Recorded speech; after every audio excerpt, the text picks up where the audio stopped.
Hello, friends. Welcome to our series India After Independence. Let's begin Indira Era.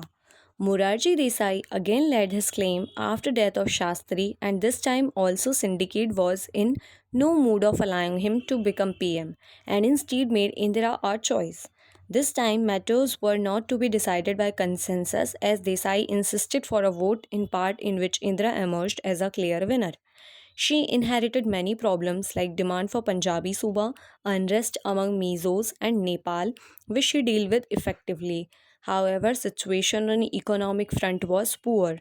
Rains have again failed in 1966, inflation was acute, and food shortage grave. Two wars had eaten into funds and military expenses were high, which affected planning process adversely.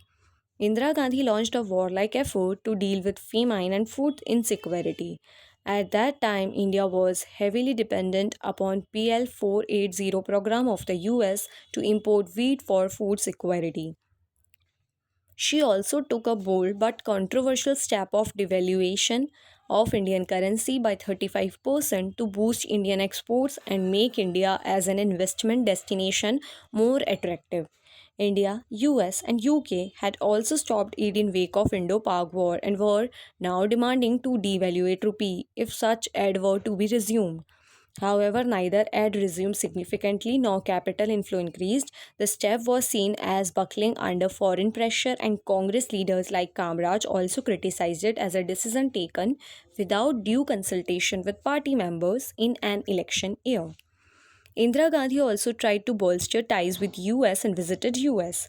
Lyndon Johnson postured to help India out and promised resumption of PL 480 program, but the US sent shipments in small installments to show its resentment to India's criticism of Vietnam War. India felt humiliated with the ship to mouth approach of the US. India now decided to strengthen food security by enhancing indigenous production through green revolution, and India made it in her mind to never be too dependent on the US, and later Indira also openly condemned US aggression in Vietnam. India instead developed close relations with Nasir of Egypt and Tito of Yugoslavia and refocused on non alignment apart from pursuing good relations with the USSR. Domestically, 1966 was an year of turmoil as due to food shortage. Inflation was galloping, unemployment was rising, and economic conditions were bad. Agitations and protests were also on rise. Buns were a new feature of protest. The year also saw downgrade of parliament as an institution, and it is frequently marred by indiscipline, disturbances, and so on. The young PM was shown little courtesy and was termed Gungi Gudiya by Lohia. Within Congress also dissent and factionalism was on the rise, and syndicate led by Kamraj wanted to have greater say in working of the government. Elections were scheduled to be held in 1967, and people were hugely disenchanted with the Congress but had little other choice. Syndicate dominated in ticket distribution, leading to great dissent among others. In this election, opposition parties united for the first time, irrespective of their ideologies. Communal Jansangh joined hand with Socialist Lohiya Group, which in turn joined hands with Rightist Swatantra Party.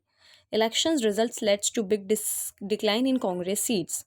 Though it won majority in Lok Sabha, but situation state assembly was not good and it lost majority in 8 states. This was also a blow to syndicate as stalwarts like K. Kamraj, S. K. Patil lost elections and so did many of their close supporters, and syndicate was cut to its size. Only big challenge in party was in form of Morarji Desai, who was made deputy prime minister.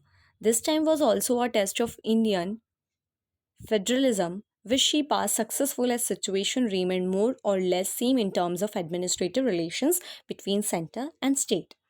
This election also highlighted the important position of rich peasants of North India who were upset by government policies regarding food procurement, etc., and they played a decisive role in defeat of Congress in the north. The elections also heralded a new era of coalitions and defections and unstable governments. States like Bihar had 7 governments from 1967 to 70, and there had been 8 instances of presidential rule in 7 states. Defection phenomenon started from Haryana, which marked beginning of Ayaram Gayaram politics.